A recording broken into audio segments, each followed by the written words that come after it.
Hello student, welcome to your class. ચાલો વિદ્યાર્થી મિત્રો, આપણે જોઈ રહ્યા છીએ કલીલ. એમાં પણ આપણે વાત કરી કલીલના વર્ગીકરણની. તેમાં પણ આપણે એમ કહેતા હતા કે કલીલનું વર્ગીકરણ 3 રીતે થઈ શકે છે, જેમાંથી આપણે એક રીત જોઈ અને એ રીત હતી પરિક્ષેપિત કલા અને પરિક્ષેપિત માધ્યમની ભૌતિક અવસ્થાને ધ્યાનમાં રાખીને વર્ગીકરણ, કે જેની અંદર આપણે બહુ મસ્ત એક સારું એવું કોષ્ટક જોયું અને એક કોષ્ટકની અંદર રહેલા બહુ બધા એક્ઝામ્પલો જોયા, કલીલોના પ્રકાર જોયા, જેમાં ઘનસોલ થતો હોય અથવા એરોસોલ હોય, જેલ, પાયસ જેને આપણે ઇમલ્સન બોલીએ છીએ, અથવા તો ફીણની પણ વાત કરીએ આપણે. તો અલગ અલગ એક્ઝામ્પલોથી જોઈને આખો આપણે પહેલો ક્લિયર કરેલો છે, વર્ગીકરણનો પહેલો ભાગ ક્લિયર કર્યો છે. તો આજના દિવસની અંદર બાકીના 2 ભાગને ક્લિયર કરીએ અને આજનો પછીનો બીજો ભાગ એટલે કે બીજું વર્ગીકરણ એ છે પરિક્ષેપિત કલા અને પરિક્ષેપિત માધ્યમ વચ્ચેની પારસ્પરિક ક્રિયાના સ્વભાવ પર, એટલે કે પારસ્પરિક ક્રિયાની પ્રકૃતિ પર આધાર રાખે છે. તો એ પ્રકૃતિ પર આધાર રાખે તો સામાન્ય રીતે તેનું વર્ગીકરણ 2 રીતે થાય છે. 2 અલગ અલગ પ્રકૃતિને ધ્યાનમાં લઈને આપણે કરી શકીએ છીએ. એ 2 પ્રકૃતિ કઈ છે એને સમજીએ. વિદ્યાર્થી મિત્રો, તે 2 પ્રકૃતિ એટલે 2 અલગ અલગ શબ્દથી જ હું એને ઉલ્લેખીશ. પહેલો શબ્દ છે દ્રવ્ય અનુરાગી કલીલ અને બીજો શબ્દ છે દ્રવ્ય વિરાગી કલીલ. વિદ્યાર્થી મિત્રો, ખાસ કાળજીપૂર્વક આ વસ્તુને સમજવાની થશે તમારે, કેમ કે કદાચ આ વસ્તુ હવે ખાસ અગત્યની બને છે, કેમ કે બીજો ભાગ જે છે તે ખાસ કાળજીપૂર્વક અલગ અલગ સવાલોના સંદર્ભમાં પૂછાતો આવ્યો છે. ક્લિયર? તો ને ખાસ કાળજીપૂર્વક સમજજો, કેમ કે બંને ભાગો તમને દર્શાવવા જઈ રહ્યો છું. 2 અલગ અલગ ભાગ મેં તમને આની અંદર દર્શાવ્યા અને 2 શબ્દ ફરી એકવાર એક્સપ્લેન કરું છું, ફરી એકવાર બોલું છું. તો એ 2 શબ્દ છે દ્રવ્ય અનુરાગી કલીલ અને દ્રવ્ય વિરાગી કલીલ. તો વિદ્યાર્થી મિત્રો, તમારી પાસે જે 2 શબ્દ તૈયાર થાય છે, તો એ 2 શબ્દને ખાસ કાળજીપૂર્વક એટલા માટે વારંવાર દોહરાવું છું, કેમ કે અહીંયા કન્ફ્યુઝન છે એ બાબતનું, કે હું જ્યારે ભણાવીશ ને ત્યારે તમે એ બધી વસ્તુને મિક્સ ન કરતા. દ્રવ્ય અનુરાગી કલીલ અને બીજું કયું આપણે વાત કરી? દ્રવ્ય વિરાગી કલીલ. ઓકે, તો આ 2 ભાગને આપણે કાળજીપૂર્વક અહીંયા સમજવાના થશે. ઓકે, ચાલો હવે ખાસ કાળજીપૂર્વક એટલા માટે જ બોલું છું, ખાસ કાળજીપૂર્વક આ બંને શબ્દને કન્ફ્યુઝ ન થાય, એ બંને શબ્દમાં તમે ખાસ કરીને ક્લિયર થઈ જાઓ, મનમાં ક્લિયર રાખો અમુક બાબતોને. જેમ કે આના પહેલાં તો નામ અલગ અલગ છે. કેમ? તો કે અલગ અલગ પ્રકૃતિને આધારે એના અલગ અલગ નામ પણ છે. જેમ કે એમ કહી દઉં કે દ્રવ્ય અનુરાગી કલીલ જે છે ને તેને કહેવામાં આવે છે દ્રાવક આકર્ષી કલીલ. દ્રવ્ય અનુરાગી આકર્ષક કરે છે. તો આ જે છે ને કેવો છે? દ્રાવક અપાકર્ષી છે. કેવો છે? અપાકર્ષી. અહીંયા જે શબ્દ લખવાનો છે ને તે ખાસ કાળજીપૂર્વક જોજે, યાદ રાખજો. નાનો એવો શબ્દમાં ફેરફાર. લાયોફિલિક સોલ. શું કહેવાય છે આને? લાયોફિલિક સોલ. તો અહીંયા શબ્દ છે લાયોફોબિક સોલ. જો આ એકદમ સરળ ભાષામાં અને એકદમ સરળ પ્રકૃતિમાં છે. દ્રવ્ય અનુરાગી હોય તો તેને આકર્ષી પ્રકારનો છે અને તેને ફિલિક શબ્દથી ઓળખીએ છીએ. ઓકે, જો દ્રવ્ય વિરાગી હોય તો તે અપાકર્ષી પ્રકારનો છે અને ફોબિક શબ્દ લગાવીએ છીએ. તો પહેલાં તો આ નામને યાદ રાખો, કેમ કે નામ જ અગત્યના છે, કેમ કે નામ પરથી બાકીની બધી પ્રકૃતિ સમજવાની છે, સમજાવવાની છે મારે. ક્લિયર? સમજાઈ ગયા? તો ચાલો, નામ શું સમજાવે છે એ વસ્તુ સમજો, કેમ કે 3 નામ પરથી બહુ બધી વસ્તુ અહીં આવી જાય છે. જે દ્રવ્ય આપણે સોલના કલીલ ભાગ સ્વરૂપે બનાવીએ છીએ, અથવા તો જે કલીલભાઈ પ્રકૃતિ તૈયાર કરીએ છીએ એને શું સમજ છે આની પાછળ, એની સાથે શું સમજ રહેલી છે એ હવે ક્લિયર કરીએ. ઓકે, ચાલો, તો સમજ મેળવીએ દ્રવ્ય અનુરાગી કલીલ વિશે. સમજો કે જે પ્રકારના કલીલમાં કલીલ કણો દ્રાવકને આકર્ષે અથવા તો પ્રવાહી ચાહક હોય તો તેને આપણે શું કહીશું? દ્રવ્ય અનુરાગી, લાયોફિલિક. ઓકે, હું એવી રીતે એમ કહી દઉં કે દ્રવ્ય વિરાગી એટલે શું? તો કે એમ કહી શકાય કે જે પ્રકારના કલીલમાં કલીલ કણો દ્રાવકને અપાકર્ષે, એટલે શું કહી શકાય? પ્રવાહીને વિરાગી છે. તો તેવા અપાકર્ષી જો કલિલ કણો હોય તો તેને કહેવામાં આવે છે દ્રવ્ય વિરાગી અથવા તો લાયોફોબિક. સમજાયું? તો આ વસ્તુ આઈ થિંક સો કે સમજ પડી જ ગઈ છે તમને, પરંતુ હવે સમજો ખાસ કરીને. હું પરિક્ષેપિત માધ્યમ તરીકે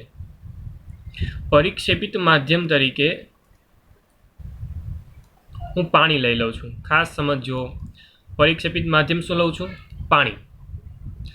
જો પરિક્ષેપણ માધ્યમ તરીકે હું પાણી લઈ લેતો હોઉં તો એ નામ અહીંયા બદલાઈ જાય છે. નામ અહીંયા થઈ જાય છે હાઇડ્રોફિલિક સોલ, અને અહીંયા નામ થઈ જાય છે હાઇડ્રોફોબિક સોલ. સમજાયું? એનો મતલબ શું છે? અહીંયા થાય છે જલ અનુરાગી. દ્રવ્ય તરીકે શું લીધું? જલ. એટલા માટે જલ અનુરાગી સ્વાભાવિક છે, તમે સમજી ગયા છો. જલ અનુરાગી. કદાચ જો તમે સમજાવવાની સાથે સાથે હું તફાવતના ભાગ સ્વરૂપે પણ તમને લખતો પણ જાઉં છું તો તમને પૂછવાની શક્યતા તફાવતના સ્વરૂપની પણ છે. હજી તો આપણે ફક્ત નામ વિશે માહિતી મેળવી અને કઈ પ્રકૃતિમાં રહેલા છે તેના વિશે માહિતી મળી, બાકીની માહિતી મેળવીએ. ચાલો આગળ વધીએ. હવે સામાન્ય દ્રવ્ય અનુરાગી કલિલ જે છે ને, દ્રવ્ય અનુરાગી કલિલ એ સ્વાભાવિક છે કે પ્રવાહી માટે આકર્ષણ ધરાવે છે. ઓકે, સ્વાભાવિક છે, નામ પરથી આપણે વસ્તુ સમજીએ. તો જે કલિલ કણો દ્રવ્ય અનુરાગી પ્રકારના છે એટલા માટે આપણે જાણીએ છીએ કે તે દ્રાવક પ્રત્યે આકર્ષણ છે ધરાવે છે ચોક્કસ પ્રકારનું, એટલા માટે તે સરળતાથી બની જવાના છે. ઓકે, મતલબમાં શું થશે? હું કોઈ પ્રકારનો મારા કલિલ પાર્ટિકલ્સ ધરાવતો, કલિલ કણો ધરાવતો મારો એક માધ્યમ લઈશ, એક કલા લઈશ અને તેમાં ચોક્કસ માધ્યમમાં હું નાખી દઈશ. ઉદાહરણ તરીકે હું એમ કહી દઉં, દાખલા તરીકે બોલો, અલગ અલગ ઉદાહરણ સાથે દર્શાવી દઉં તમને. જેમ કે ગુંદર છે, ત્યારબાદ જીલેટિન છે, સ્ટાર્ચ,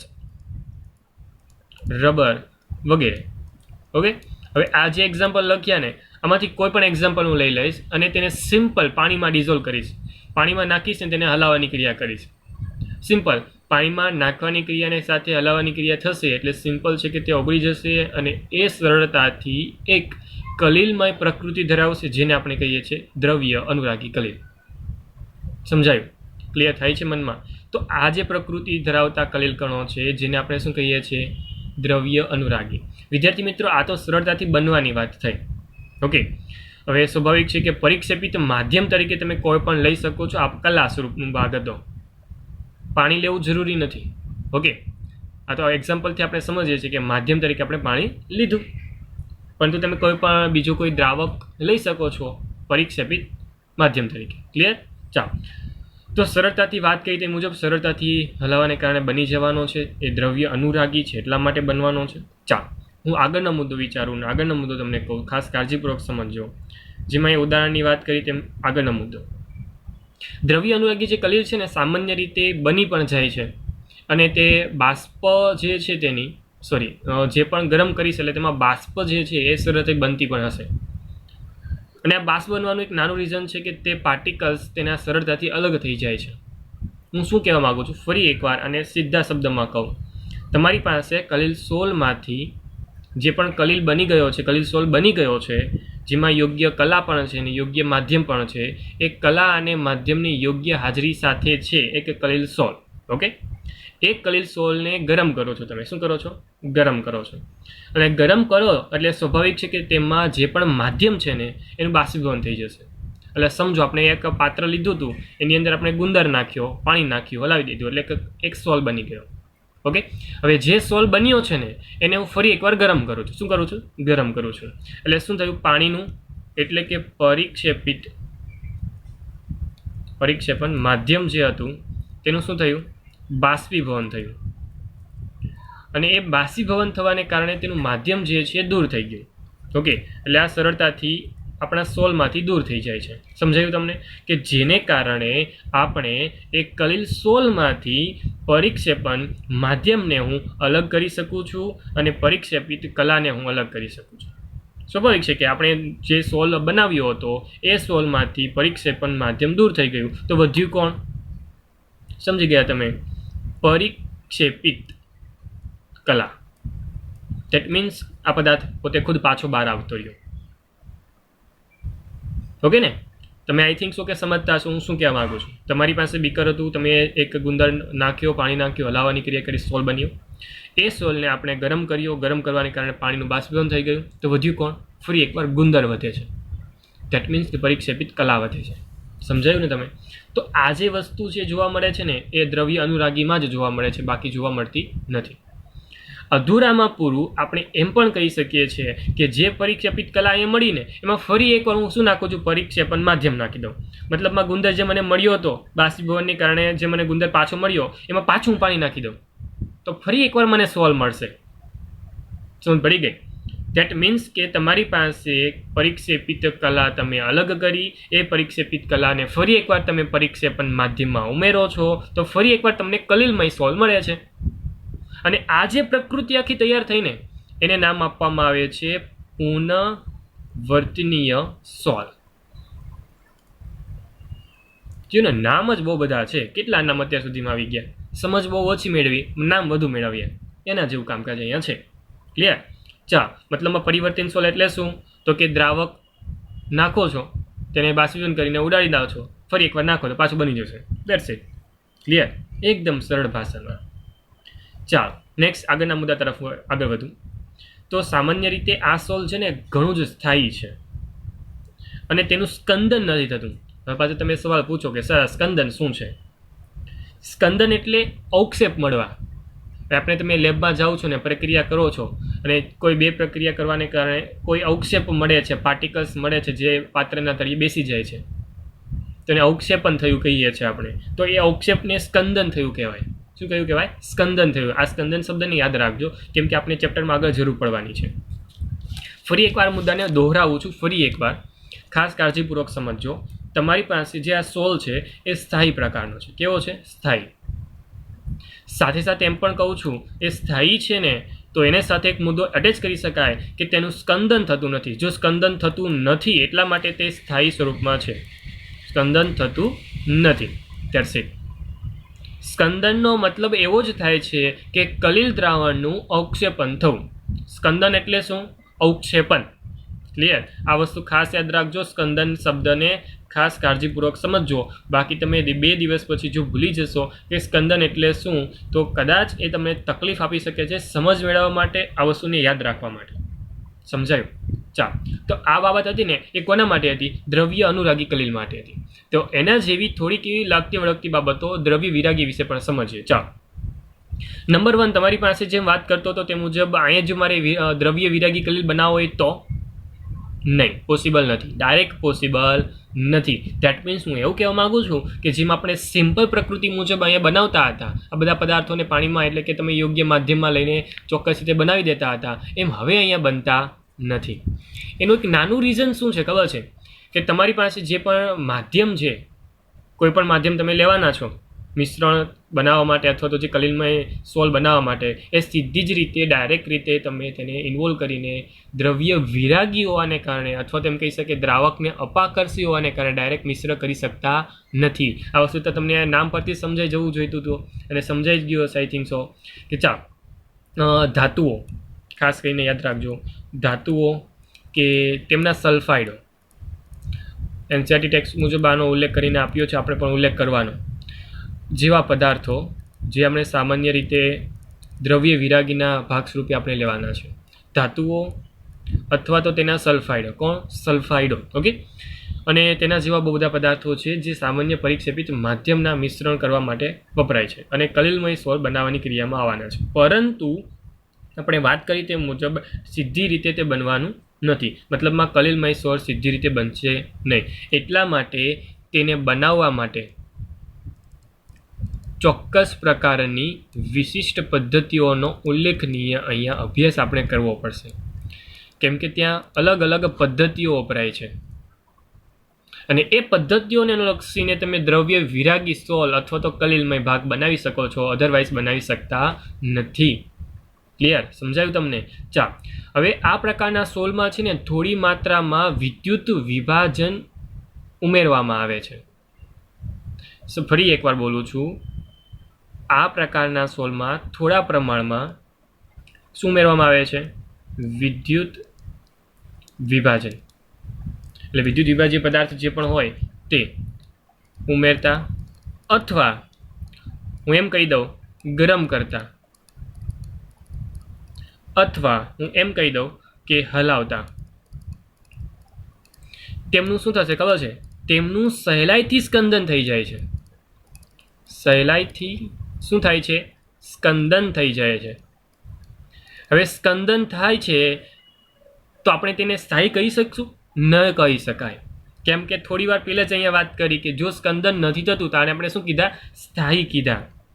તો અહીંયા એ જ બાબતને ધ્યાનમાં લઈને એમ કહીશ કે એટલા માટે જ હું આવા પ્રકારના કલીલને અસ્થાયી કહું છું. કેવું કહું છું? અસ્થાયી, અથવા તો સ્થાયી નથી એમ કહી દઈશ. સ્થાયી નથી. સમજાયું? અને એ પણ ક્લિયર છે કે એકવાર અવક્ષેપિત થયા પછી, એટલે કે સ્કંદન થઈ ગયા પછી જો ફરી એકવાર હું તેમાંથી જો દ્રવ્ય વિરાગી કલીલ સોલ બનાવવા માગતો હોવ, કોઈ પરિક્ષેપિત માધ્યમ ઉમેરીને, જેમ આપણે ફરી એકવાર બાષ્પીભવન કરીને ફરી એકવાર માધ્યમ નાખ્યું તો ફરી એકવાર બન્યું, એટલા માટે પરિવર્તનશીલ કહ્યું. તો અહીંયા એવું બનવાનું નથી. દેટ મીન્સ કે તમે ચોક્કસ પ્રકારના પરિક્ષેપણ માધ્યમ ઉમેર્યા છતાં પણ ફરી એકવાર કલીલમય સોલ બનવાનો નથી. આને આપણે સિમ્પલ ભાષામાં એ જ કહી શકીએ છીએ, એવો ગુણધર્મ તમારી પાસે છે. એટલે આ જે છે એ થઈ ગયો અપરિવર્તનીય સોલ. ક્લિયર? સમજાયું તમને? તો આ સિમ્પલ મુદ્દા દ્વારા હું તમને આ વસ્તુ સમજાવવાની ટ્રાય કરતો હતો. કેમ? સિમ્પલ રીતે તમે સમજી શકો છો દ્રવ્ય અનુરાગી કલીલને અને દ્રવ્ય વિરાગી કલીલને. અલગ અલગ નામને યાદ રાખવાના છે. દ્રાવક આકર્ષી હોય, લાયોફિલિક હોય, લાયોફોબિક હોય. જળને કારણે, પાણીને કારણે આપણે સિમ્પલ પ્રકૃતિને આધારે જળ અનુરાગી કહીએ છીએ અથવા તો જળ વિરાગી કહીએ છીએ. વેઇટ બે શબ્દ મેં સમાન લખ્યા છે તો હું એને ચેન્જ કરી દઉં. જળ વિરાગી આવશે શબ્દ અહીંયા. ઓકે ને? આઈ વિશ કે તમને એ વસ્તુ તો દેખાઈ જ ગઈ હશે, પણ તમે તો અત્યારે જુઓ છો ખાલી, એટલા માટે બોલી પણ નહીં શકો. કાંઈ વાંધો નહીં, મને દેખાયું છે. તો એ છે જળ વિરાગી. ચાલો, બાય મિસ્ટેક. ચાલો, અલગ અલગ ઉદાહરણો હતા. ગુંદર હતો, જિલેટિન હતો, સ્ટાર્ચ, રબર. એમાં અહીંયા છે ધાતુઓના થોડાક એવા સલ્ફાઇડો અને તેના અનુલક્ષીને તેવા પદાર્થો. અહીંયા એક ખાસ બાબતોને ઇન્વોલ્વ કરીએ છીએ ને એ છે તે પરિવર્તનશીલ સોલ છે, પરિવર્તનીય સોલ છે, અપરિવર્તનીય છે. ઓકે ને? ચાલો, અને બીજી એક અગત્યની બાબત એ પણ હતી કે જે સ્થાયી પ્રકારનું છે, જે કેવું છે? અસ્થાયી પ્રકારનું છે. ક્લિયર? અને અહીંયા બનાવવા માટે એકદમ સિમ્પલ પ્રકૃતિ છે, પરંતુ આ બનાવવા માટે વિશિષ્ટ પદ્ધતિઓ વપરાય છે. વિશિષ્ટ પદ્ધતિઓનો આપણે ઉપયોગ કરવાનો છે, અભ્યાસ પણ આપણે કરવાનો છે. તો કોઈ ચિંતાની બાબત નથી, પરંતુ આ બધી વસ્તુને આપણે ખાસ કાળજીપૂર્વક યાદ રાખીશું. તો આ જે ભાગ આપણે જોયો એ ભાગ એટલે કે આપણા માટે બીજો ભાગ કે જે દર્શાવે છે પરિક્ષેપણ કલા અને પરિક્ષેપિત માધ્યમ વચ્ચેની પારસ્પરિક ક્રિયાના સ્વભાવને આધારે થતા વર્ગીકરણને. ચાલો, નેક્સ્ટ ભાગ તરફ આપણે આગળ વધીએ. અને નેક્સ્ટ ભાગ એટલે ફરી એકવાર હું એ જ કહીશ કે તમારો ત્રીજો ભાગ. ચાલો, ત્રીજા ભાગને ખાસ કાળજીપૂર્વક સમજતા નેક્સ્ટ આગળ તરફ વધીએ છીએ. અને એ આવે છે પરિક્ષેપિત કલાના કણના પ્રકાર પર આધારિત વર્ગીકરણ. ઓકે, અવક્ષેપિત કલાના, રાઈટ, અહીંયા પરિક્ષેપિત શબ્દ પણ યોગ્ય રીતે યુઝ કરી શકાય છે. ઓકે, ચાલો, અવક્ષેપિત કલાના કણોના પ્રકારને આધારે, મતલબમાં કણોના પ્રકાર એટલે શું થતું હશે વિદ્યાર્થી મિત્રો? તો સિમ્પલ લોજિક છે કે અહીંયા કણોનું કદ અથવા તો તેના અલગ અલગ સ્વરૂપમાં વિભાજન થયેલા ભાગો તમને જોવા મળશે. યસ, એવું જ છે. તો અહીંયા વિદ્યાર્થી મિત્રો તમારી પાસે કુલ 3 પ્રકારના અલગ અલગ કલીલ સ્વરૂપો તમને જોવા મળશે.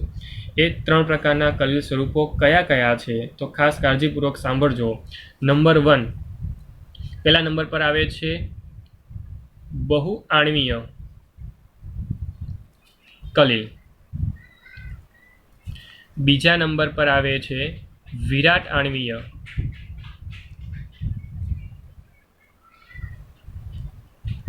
કલીલ. અને ત્રીજા નંબર પર આવે છે સમુચ્ચય કલીલ, જેને આપણે મિસેલ બોલીએ છીએ. જે રચના તૈયાર થઈ ને તેને આપણે શું બોલીએ છીએ? મિસેલ બોલીએ છીએ. મિસેલ રચના ધોરણ 10 યાદ તો હશે જ તમને. મિસેલ રચના શું છે? સાબુનીકરણની પ્રક્રિયા વિધિ આપણે ભણી ગયા હતા ધોરણ 10ની અંદર. તેની અંદર આપણે મિસેલ રચના શીખી હતી, યાદ હોવી જોઈએ તમને. તો એ જ મિસેલ રચના એટલે કે તમારો ત્રીજો ભાગ છે ને આપણે વર્ગીકરણના સ્વરૂપમાં તેને એક સ્થાન આપ્યું છે. સમજીએ 1 by 1 આપણે. તો ખાસ કાળજીપૂર્વક 1 by 1 મુદ્દાને પોઈન્ટ વાઇઝ લેતા. તમારી પાસે પદાર્થોના નાના કણો અથવા વિપુલ પ્રમાણમાં અણુઓનું વિલયન કરતા એક ચોક્કસ પ્રકારના સમુચયથી એટલે કે ભેગા મળવાથી અથવા તેમ કહી શકાય કે એકજૂટ થવાથી એક ચોક્કસ પ્રકારની સ્પીસીઝની રચના થાય છે.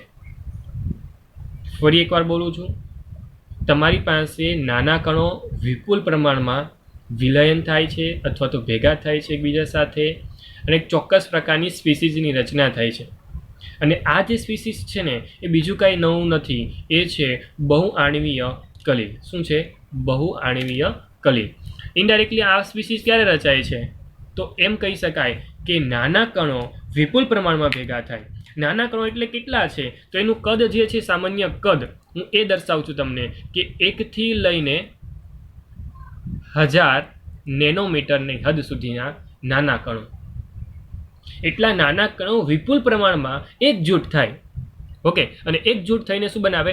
બહુઆણવીય કલિલ બનાવે. તેના અલગ અલગ ઉદાહરણો છે. ઉદાહરણને પણ ખાસ કાળજીપૂર્વક તમારે યાદ રાખવાના છે. પેલો છે ગોલ્ડ સોલ, અને બીજું આવે છે સલ્ફર સોલ. ગોલ્ડ સોલ છે ને એમાં જુદા જુદા કદના બહુ બધા કણો એકઠા થાય છે, અને એવી જ રીતે સલ્ફર જે છે તેમાં પણ એ જ રીતે તમને અલગ અલગ જેટલા પણ S8 પ્રકારના અણુઓ છે, સલ્ફરના અણુઓ S8 પ્રકારના પોસિબલ છે આપણે જાણીએ છીએ. તો S8 સલ્ફરના અણુઓ જે છે બહુ બધા માત્રામાં ભેગા થઈને એક બહુઆણવીય કલિલ બનાવે. શબ્દ સાચવજો, અને શબ્દ તમારા માટે અગત્યનો છે બહુઆણવીય, જેમાં અણુઓની જે પણ ડેફિનેશન વાઇઝ ભેગા થવાની ક્રિયાવિધિ તમને દર્શાવે છે. બહુઆણવીય એટલે બધા ભેગા થયેલા જોવા મળશે. હવે એ જ શબ્દ સાથે હું બીજા શબ્દને સાંકળું છું, એટલે કે વિરાટાણવીય. જો તો શબ્દ આખો બદલાયેલો છે, દેખાય છે? તો શબ્દ બદલાયેલો છે. હવે આવે છે વિરાટાણવીય.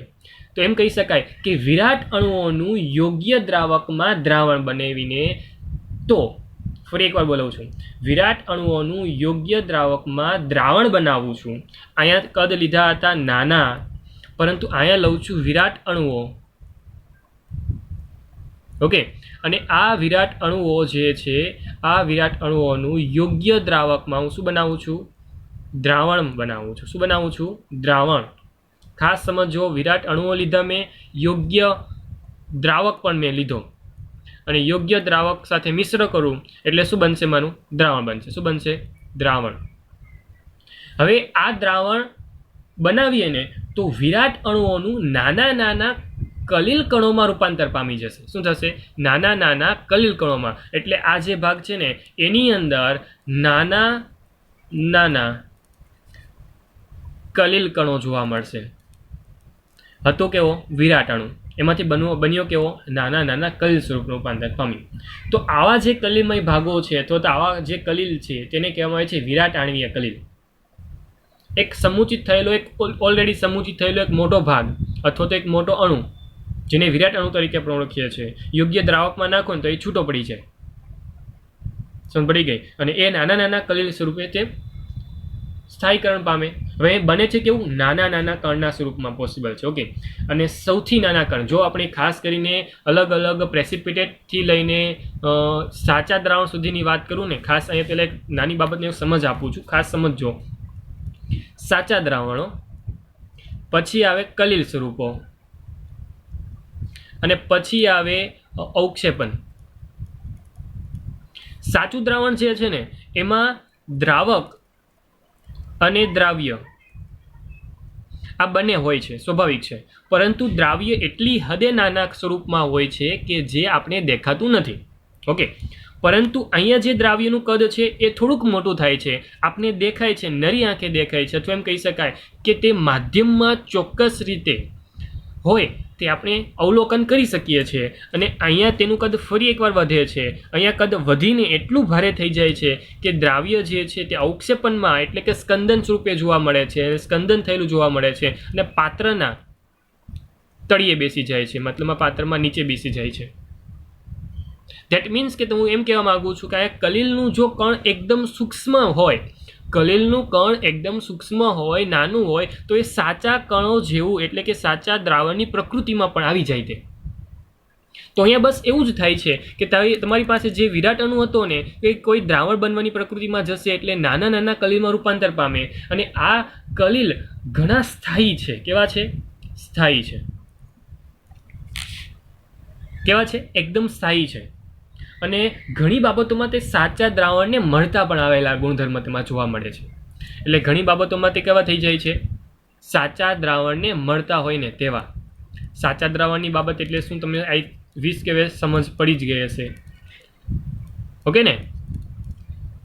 જો એના ઉદાહરણોની વાત કરું ને તો એના પણ બહુ બધા ઉદાહરણો પોસિબલ છે. સમજો ઉદાહરણોને યાદ રાખવા માટે.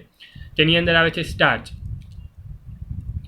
સેલ્યુલોઝ, પ્રોટીન અને ઉત્સેચકો. ત્યારબાદ આ જે વાત કરીને એ કેવા હતા ખબર છે? એ કુદરતી વિરાટણુઓ હતા. કેવા હતા? કુદરતી વિરાટણુઓ. એવી રીતે અલગ અલગ આપણે પોલિમર લઈએ છીએ, પોલિથીન લઈએ, જેમાં ખાસ કરીને પોલિથીન લઈ લો, ત્યારબાદ નાયલોન લઈ લો. પોલિથીનમાં જો બીજો એક ભાગ એટલે કે પોલિસ્ટાયરીન, જે અલગ અલગ પ્રકારના પોલિમર જે છે, યસ. તેવી જ રીતે સાંશ્લેષિત રબર, જે આપણે બધા જ માનવ સર્જિત રીતે બનાવી શકીએ છીએ, માનવ નિર્મિત રીતે બનાવી શકીએ છીએ. તો આવા વિરાટ અણુઓને હું શું કહીશ? માનવ સર્જિત વિરાટ અણુઓ કહીશ. આમ અલગ અલગ બે પ્રકારની કેટેગરી વાઇઝ મેં તમને વિરાટ અણુઓની એક્ઝામ્પલ વાઇઝ પ્રકૃતિને સમજાવી. ચાલો, અને આ ભાગ તૈયાર થતો હતો એ હતો વિરાટ અણુઓ.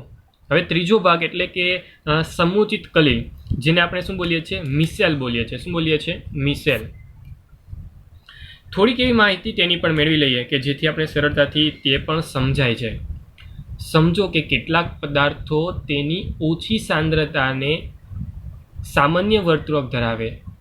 ફરી એકવાર બોલું છું, ઓછી સાંદ્રતા હશે ને કોઈ પદાર્થ એવો છે કે જે ઓછી સાંદ્રતાએ એકદમ સામાન્ય વર્તણૂકમાં હોય, પરંતુ જો ઊંચી સાંદ્રતાઓને લેતો હોવ તો તે સમુચિત રચના તૈયાર કરતું હોય. ફરી એકવાર, ઓછી સાંદ્રતા એ સામાન્ય છે, પરંતુ જો સાંદ્રતા વધારી દઉં ને તો એ સમુચિત થઈ જાય, મતલબમાં ભેગા થઈ જવાની પ્રકૃતિમાં આવી જાય.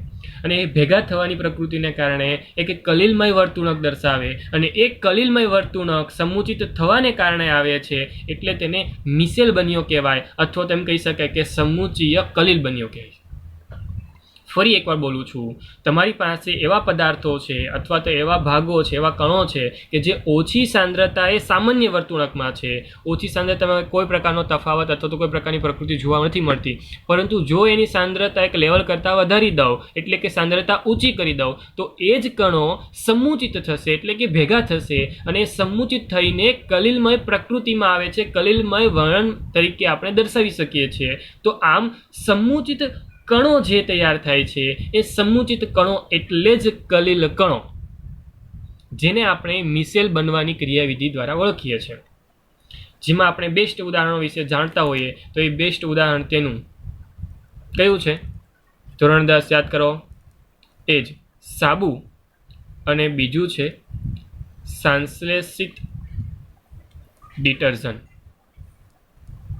અને ત્યાં આપણે તો ધોરણ 10ની અંદર તો અલગ અલગ પ્રકારનું આપણે એમ પણ ભણ્યા હતા ડિટર્જન્ટ અને સાબુમાં શું તફાવત છે, તેની અલગ અલગ બાબતોને પણ અહીંયા ક્લિયર કરી હતી ધોરણ 10ની અંદર. પણ આઈ હોપ કે તમે ભૂલી જ ગયા હશો. ઓકે ને? તો પરંતુ કાંઈ વાંધો નહીં, ચિંતાની કોઈ બાબતો નથી. આપણે બધી જ વસ્તુઓ ફરી એકવાર યાદ કરીશું, તો ચિંતા ન કરતા. પરંતુ અમુક નાની બાબતોને અત્યારે હું ક્લિયર કરું છું ધોરણ 11ને થોડાક કોન્સેપ્ટને ધ્યાનમાં લેતા. અહીંયા બહુ બધું બાબતો અગત્યની છે, જેમ કે તાપમાનની વાત કરી દઉં, સાંદ્રતાની વાત કરી દઉં, ત્યારબાદ પૃષ્ઠની વાત કરી દઉં. ઓકે ને? તો બહુ બધી બાબતો અહીંયા મિસેલ બનવા માટે અગત્યની છે. એટલા માટે મિસેલને થોડુંક કાળજીપૂર્વક રાખીને સમજીને આપણે આગળ વધીએ. તો અમુક મુદ્દાઓ અહીંયા લખું છું, ખાસ કરીને સમજાવું પણ છું, ખાસ કાળજીપૂર્વક સાંભળજો અને જે ફટાફટ થોડુંક લઈએ. મિસેલ રચના અમુક ખાસ તાપમાને જ થાય અને એ ઊંચું તાપમાન એટલે ક્રાફ્ટ તાપમાન. ક્રાફ્ટ શબ્દ તમારા માટે પહેલો નથી આવ્યો. આપણે ધોરણ 11ની અંદર આપણે પ્રવાહી અવસ્થા જ્યારે સમજ્યા ને ત્યારે આ કેટીને યોગ્ય રીતે વ્યાખ્યાયિત કર્યો હતો. તે જ આ કેટી છે. આ મેં તાપમાનની વાત કરી. આના જેમ સાંદ્રતાની વાત કરી દઉં. ચોક્કસ સાંદ્રતા કરતાં વધુ સાંદ્રતાએ જ મિસેલ રચાય. અને એ સાંદ્રતા એટલે કઈ સાંદ્રતા ખબર છે તમને? એ સાંદ્રતાને આપણે કહીએ છીએ ક્રાંતિક મિસેલ સાંદ્રતા, જેને ટૂંકમાં CMC સ્વરૂપમાં દર્શાવવામાં આવે છે.